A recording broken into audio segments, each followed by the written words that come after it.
Taste and adjust. Mastering flavor in cooking.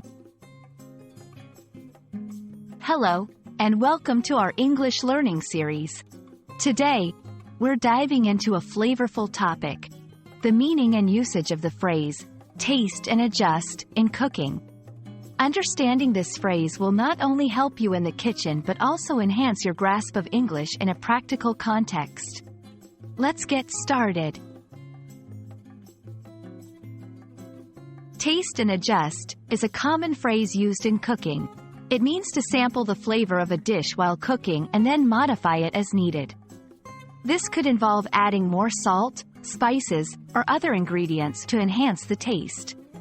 This phrase is often used in recipes or cooking shows to indicate that the cook should trust their palate and make adjustments based on their preference. This phrase emphasizes the art of balancing flavors in cooking. It encourages cooks to be attentive and responsive to the dish as it evolves. By tasting and adjusting, you ensure the dish is flavorful and suits your taste or the taste of those you're serving.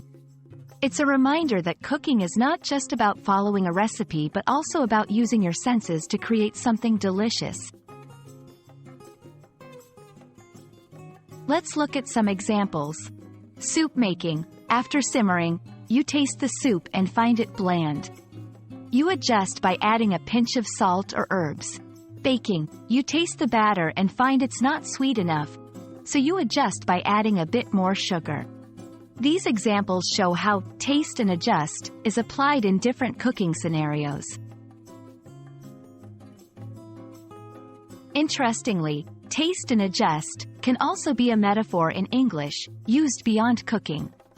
It can mean to try something out and then make necessary changes in various aspects of life, like a business strategy or a daily routine. I hope this video has given you a taste of how the phrase, taste and adjust, is used in English, both in cooking and as a life philosophy. Remember, language learning, like cooking, often requires you to taste and adjust your methods. Happy learning and happy cooking!